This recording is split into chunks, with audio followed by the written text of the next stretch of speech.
রেলগাড়ির কামরায় হঠাৎ দেখা, ভাবিনি সম্ভব হবে কোনোদিন। আগে ওকে বারবার দেখেছি, লাল রঙের শাড়িতে, ডালিম ফুলের মতো রাঙা।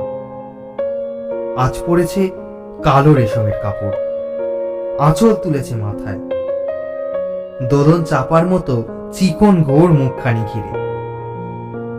মনে হলো কালো রঙে একটা গভীর দূরত্ব ঘনিয়ে নিয়েছে নিজের চারদিকে, যে দূরত্ব সর্ষে খেতে শেষ সীমানায় শালবনের নীলাঞ্জনে।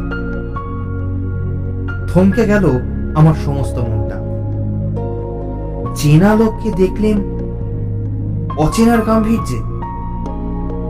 হঠাৎ খবরের কাগজ ফেলে দিয়ে আমাকে করলে নমস্কার। সমাজবিধির পথ গেল খুলে। আলাপ করলেন শুরু, কেমন আছো, কেমন চলছে সংসার ইত্যাদি। সে রইল জানলার বাইরের দিকে চেয়ে, যেন কাছের দিনে ছোঁয়াচ পার হওয়া চাহনিতে। দিলে অত্যন্ত ছোট দু একটা জবাব, কোনটা বা দিলেই না, বুঝিয়ে দিলে হাতের অস্থিরতায়। কেন এসব কথা? এর চেয়ে তো অনেক ভালো চুপ করে থাকা। আমি ছিলাম অন্য বেঞ্চিতে ওর সাথীদের সঙ্গে। একসময় আঙুল নেড়ে জানালে কাছে আসতে, মনে হলো কম সাহস নয়। বসলুম ওর এক বেঞ্চিতে।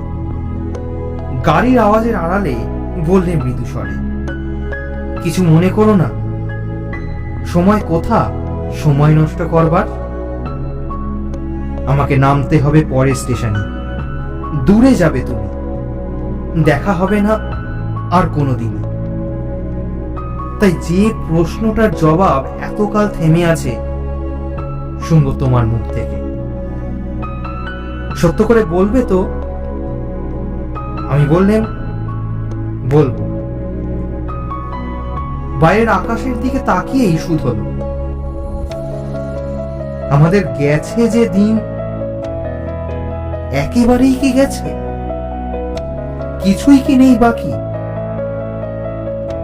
একটুকু রইলেন চুপ করে, তারপর বললেন, রাতের সব তারারাই আছে দিনের আলোর গভীরে। খটকা লাগলো, কি জানি বানিয়ে বললেন নাকি। ও বললে, থাক এখন যাও ওদিকে। সবাই নেমে গেল পরের স্টেশনে, আমি চললেন একা।